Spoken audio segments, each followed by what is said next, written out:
Everyone good evening. कैसे हो आप सभी लोग? आई होप सभी अच्छे होंगे। तो चलिए देखिए फ्रेंड्स, बैंक निफ्टी का एनालिसिस करेंगे कल के लिए, यानी कि 13 सितंबर के लिए। ठीक है, आज के दिन देखिए फ्रेंड्स, जो ये देखने को मिला बैंक निफ्टी में रैली बहुत ही दिनों बाद देखने को मिला है, 800 साढ़े 800 पॉइंट की रैली। ठीक है, उसके पहले हम लोग डिस्कस करेंगे फ्रेंड्स, जो कल मैंने वीडियो बनाई थी, कल यहाँ पे क्या बोला गया था फ्रेंड्स, कि ये जो आप ग्रीन लाइन आज देख रहे हैं, ये मैंने सेटल किया हुआ है, ये हमारा सेलिंग एरिया था कल के लिए। वीडियो जाके देख लीजिएगा। और ये बोला गया था कि अगर यहाँ पे गैप अप खुलता है, गैप अप खुल के डाउन आती है मार्केट, तो यहाँ ये एरिया में ट्रेड ना कीजिएगा, ये हमारा साइडवेज जोन रहेगा। ठीक है, अगर इसको ब्रेक करता है, मतलब कि जो सेफ ट्रेडर है वो 51,400 के ऊपर अगर ब्रेक करता है, तो फिर हमें एक मूवमेंट देखने को मिल सकता है। पहला टारगेट 51,600 500 के आसपास था, और दूसरा टारगेट 51,800 के पास, जो कि हमारा दूसरा सेलिंग एरिया था, और एग्जैक्टली वहां से सेलिंग देखने को मिला आज के दिन। ठीक है, तो अब क्या करेंगे फ्रेंड्स, देखिएगा कल के दिन जो हम लोग प्लान करेंगे। ठीक है, तो सबसे पहले चार्ट को बड़ा करते हैं और डिस्कस करते हैं। ठीक है, कि क्या क्लोजिंग पहले डिस्कस कर लेते हैं। ठीक है, देखिए क्लोजिंग कहाँ हुआ है, 51,770 पे, 72 पे। ठीक है, अब मोटा मोटा अगर देखा जाए तो क्लोजिंग हुआ है 51,800 के आसपास। अब देखिए चार्ट्स को बड़ा करते हैं। ठीक है, अब ये 15 मिनट का कैंडल है, जो कि इंटरडे के लिए बेस्ट होता है एनालिसिस करने के लिए। ठीक है, अब देखिएगा फ्रेंड्स, ये मैं 15 मिनट पे इंटरडे प्लान करता हूँ, और 15 मिनट में मैं ट्रेड भी लेता हूँ, ना कि 5 मिनट, ना 1 मिनट, ना 2 मिनट। ठीक है, मुझे स्कैल्पिंग नहीं करनी आती, और ना मैं स्कैल्पिंग करता हूँ। स्कैल्पिंग जो करता है उसके लिए 5 मिनट 1 मिनट चाहिए होता है, और जो लंबा अच्छा खासा ट्रेड करता है वो 15 मिनट 1 घंटा 30 मिनट। ठीक है, अब चलिए अब कल की स्ट्रेटजी क्या होगी फ्रेंड्स, देखिएगा। एक जो हमारा लेवल्स निकल के आएगा वो फ्लैट वाला। ठीक है, जैसे मान लीजिए क्लोजिंग कहाँ हुआ है, 51,800 के आसपास, मतलब अपर लेवल पे। ठीक है, बैंक निफ्टी ने आज क्लोजिंग कहाँ किया है, अपर लेवल पे।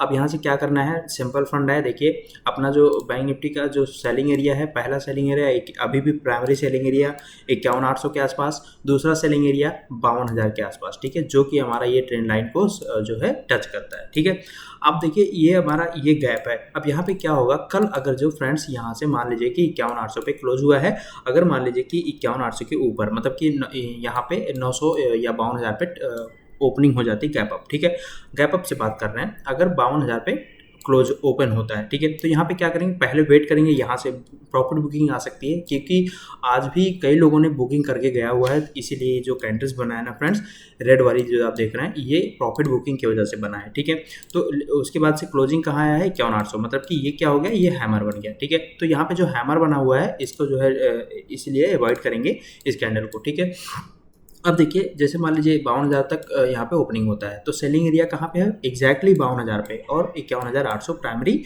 और 52,000 पे सेकेंडरी। ठीक है, जो कि अपना वेस्ट यहाँ से प्रॉफिट बुकिंग आनी चाहिए। ठीक है, अगर यहाँ से डाउन आता है, ठीक है, बहुत ही तेज़ी से अगर डाउन आता है, तो हम वेट करेंगे, छोड़ देंगे यहाँ पे। कुछ ज़्यादा यहाँ पे हाथ मारने की ज़रूरत नहीं है।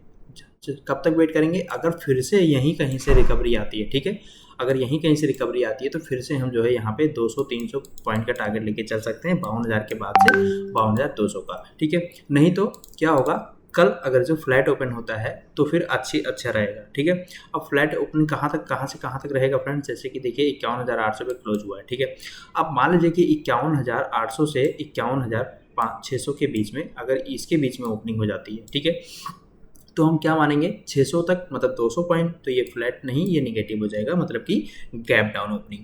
अब गैप डाउन ओपनिंग अगर होता है फ्रेंड्स, तो इसके नीचे हम जा सकते हैं 51,300 तक, 51,350 तक। ठीक है, ये हमारा buying area, bounce back area बन चुका है नया, यहाँ से बाउंस बैक बैंक निफ्टी आ सकती है। ठीक है, अब फ्लैट एरिया क्या होगा, ये वाला एरिया फ्लैट होगा। अगर यहाँ पे इस एरिया में ओपनिंग होता है 51,800 से लेके 51,700 650 तक, ठीक है, इस एरिया में अगर ओपनिंग होता है, तो यहाँ पे ट्रेड नहीं करेंगे जब तक कि इसको ब्रेक ना करे। 51,800 को ब्रेक करेगा तो 52,100 का टारगेट लेके चलेंगे, और अगर जो डाउन साइड में 51,600 को ब्रेक करता है, तो फिर 51,400 51,350, जो कि अपना राउंड लेवल यहाँ पे बाउंस बैक लेवल है 51,400 350 के आसपास, यहीं से बाउंस बैक आ सकता है, और यहाँ पे हम रिकवरी प्लान करेंगे 51,350 के ऊपर। ठीक है, ओके। तो यहाँ पे जो हम प्लान करेंगे कल के लिए, जो बेसिकली जो प्लान होगा फ्रेंड्स, कि यहाँ पे गैप अप खुलना चाहिए। अगर गैप अप नहीं खुलता है, ठीक है, अगर फ्लैट खुलता है इस एरिया में फ्लैट, ठीक है, तो फिर अच्छा होगा, बेस्ट होगा, सेटअप बनेगा ये, ठीक है। अब जैसे मान लीजिए कि फ्लैट खुल जाता है, फ्लैट खुल के डाउन, तो ये जो है गैप हो जाएगा, प्लस ये फिलिंग भी हो जाएगी। फिर यहाँ से मार्केट अगर जो बाउंस बैक लेवल बनाती है, एक अच्छी खासी कैंडल बनती है, फिर यहाँ से मार्केट अप साइड में जाएगी, तो यहाँ पे एक ट्रेड बन जाएगा, ठीक है। नहीं तो कल के दिन क्या हो सकता है फ्रेंड्स, गैप अप खुलने के बाद ये वाली ट्रेड बनेगी, यहाँ से फिर बैंक निफ्टी साइडवेज हो सकती है, ठीक है। नहीं तो क्या होगा, गैप अप खुला और यहाँ पे प्रॉफिट बुकिंग होने की वजह से डाउन आ जाएगी मार्केट, उसके बाद से कुछ नहीं हो पाएगा, पूरे दिन साइडवेज, या फिर ये वाला सेकंड हाफ में 51,600 को ब्रेक करेगा, तो फिर 51,400 51,350 तक आ सकता है, ठीक है।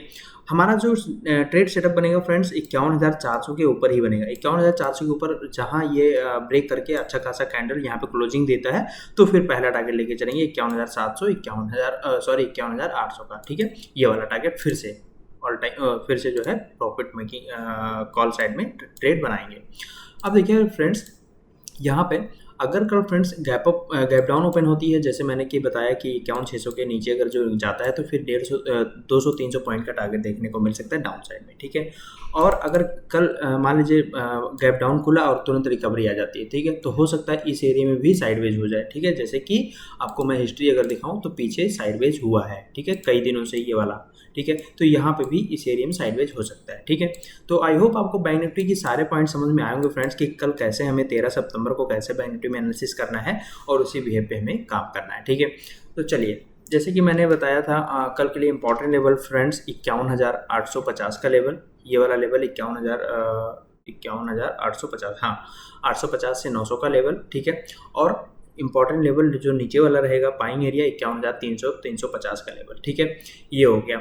अब बात करते हैं एक स्टॉक्स की जो कल के लिए नज़र में रखिएगा, वो है अपना इंजीनियर्स इंडिया, ठीक है। फ्रेंड्स देखिएगा, इंजीनियर इंडिया में आज के दिन यहाँ पे जो ये प्राइस एक्शन बनी हुई है अच्छी खासी दिख रही है, ठीक है। ये हमारा एक सपोर्ट है, यहाँ पे 2-3 बार आज ब्रेकआउट देखने को मिला, ठीक है। यहाँ पे ब्रेकआउट होता था, सस्टेन नहीं कर पाता है, मतलब यहाँ ब्रेकआउट हुआ, सस्टेन नहीं किया, फिर से हुआ, सस्टेन नहीं किया, अब की बार हुआ है, ठीक है।